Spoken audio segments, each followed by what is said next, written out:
Olá!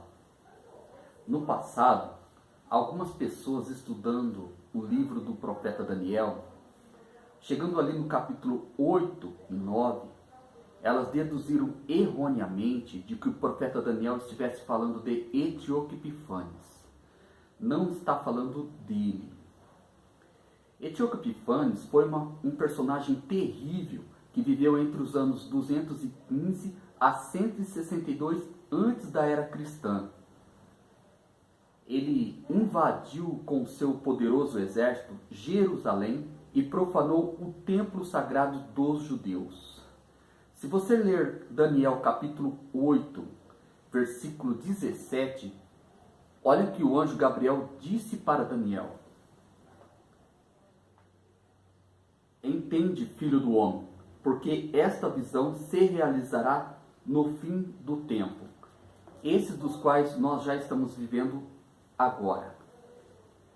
E foi o próprio Filho de Deus, o Messias, o Cristo, que quando esteve aqui na terra, anunciou aos seus discípulos essas palavras em Mateus capítulo 24, versículo 15. O sermão continua: a grande tribulação. Quando, pois, virdes que a abominação da desolação de que falou o profeta Daniel está no lugar santo em Jerusalém, quem lê entenda. O Messias, o Cristo, o Filho de Deus, está se referindo ao anticristo, que quando ele estiver em Jerusalém, a abominação da desolação está se referindo a ele, ao antimachia, ao anticristo. Estiver em Jerusalém, quem lê entenda.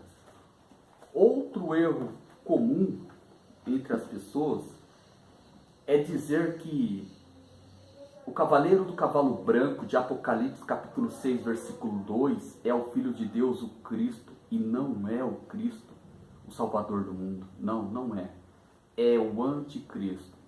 Como nós poderemos provar a partir de agora para todos vocês, através de todos os capítulos e versículos dos quais eu já separei, para que nós possamos ter uma visão mais clara sobre esse assunto. Apocalipse capítulo 6, versículo 2. E olhei, e eis que um cavalo branco, e o que estava sentado sobre ele tinha um arco, e foi-lhe dada uma coroa, e saiu vitorioso para vencer. O verdadeiro Cristo, o verdadeiro Messias, está em Apocalipse, capítulo 19, versículo 11. Vitórias de Cristo sobre a besta e o falso profeta. E viu o céu aberto, e eis um cavalo branco. O que estava sentado sobre ele chama-se Fiel e Verdadeiro, e julga e peleja com justiça.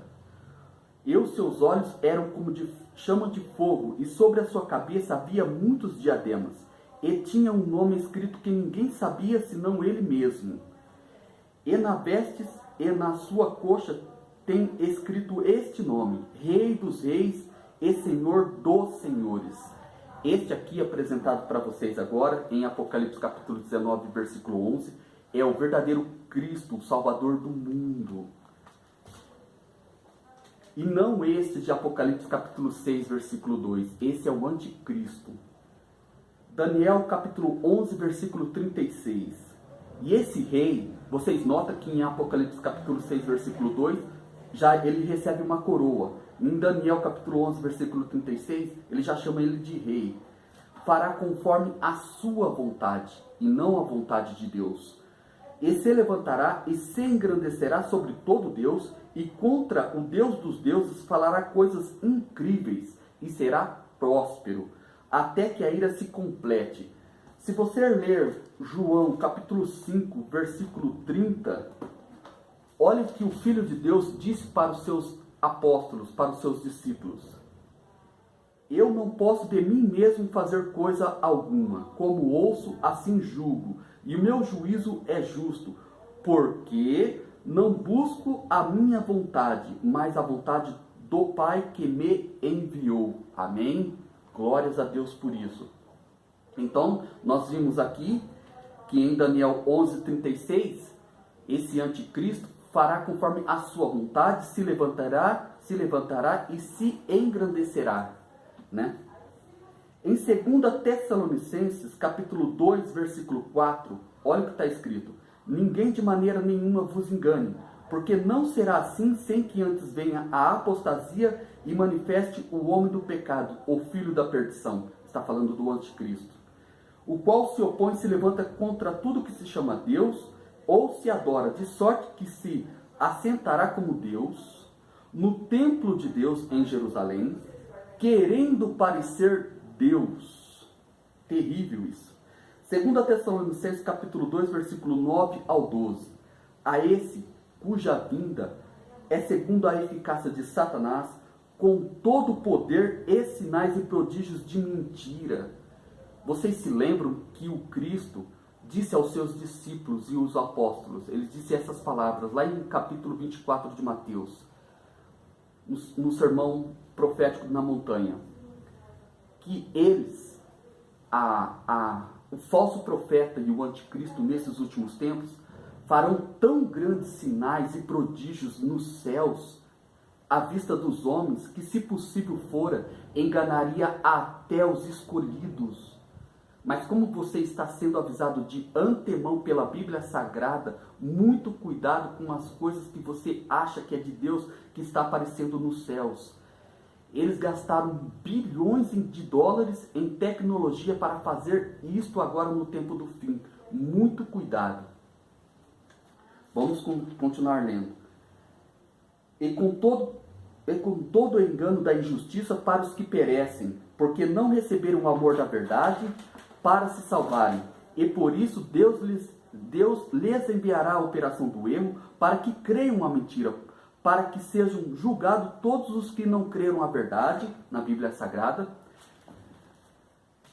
Antes tiveram prazer na iniquidade, ou seja, no pecado. Isaías capítulo 7, versículo 14.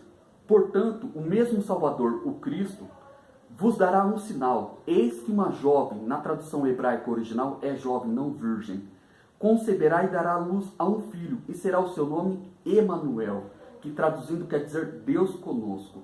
Continuando lendo em Isaías, leia o capítulo 8, versículo 8, o mesmo Emanuel entra em Judá e Jerusalém, em Jerusalém, para destruir todo aquele local. Olha aqui. E passará a Judá, Isaías capítulo 8, versículo 8. E passará a Judá, que é em Israel, inundando-o, e irá passando por ele, e chegará até o pescoço, e a extensão de suas asas encherá a largura da terra, o Emanuel. Daniel capítulo 9, versículo 26. E o povo do príncipe, do anticristo, que há de vir, destruirá a cidade e os santuários. Acabamos de falar aqui, Jerusalém será destruída por ele. E o seu fim será uma inundação, e até o fim haverá guerra. O anticristo, não se engane, ele é um impostor da paz. Esse personagem fará a sua entrada no cenário mundial como um impostor da paz e da segurança. O apóstolo Paulo falou sobre ele. 1 Tessalonicenses capítulo 5, versículo 3. Quando disserem a paz e segurança, lhes sobrevirá repentina destruição. Uma nova ordem mundial, uma única moeda, uma única religião será instituída, com um governante, ele mesmo, o anti-Machia, o anti-Messias, o anticristo anunciado entre as nações. A confiança das nações da pessoa do anticristo, presta atenção. Daniel capítulo 8, versículo 25. Por causa da tranquilidade, destruirá a muito. Por causa do poder de fala dele, do poder de engano na sua mão, ele enganará muitas as nações, muitos povos e muitas nações. Vamos continuar lendo. Daniel capítulo 11, versículo 20, 21, 23 e 24. Olha como o anticristo irá agir. Sem ira e sem batalha. Mas ele virá caladamente e tomará o reino com engano, Jerusalém. Usará de engano, ou seja, lisonjas, caladamente. Daniel capítulo 9, versículo 27. E ele, o anticristo, firmará um concerto com muitos povos, nações, por uma semana, 7 anos. E na metade da semana, 3 anos e meio, fará cessar o sacrifício e a oferta de manjares em Jerusalém. E sobre as asas das abominações virá o assolador, e isso até a consumação. Agora nós vamos ler em Apocalipse capítulo 13, do 1 ao 9, versículo 1 ao 9, e saberemos quem exaltará esse personagem terrível entre as nações.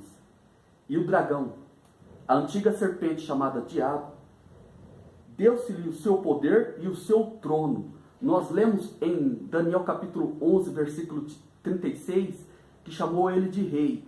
Em Apocalipse capítulo 6, versículo 2, deu-se-lhe uma coroa. E agora ele aqui em Apocalipse 13, ele recebe até trono.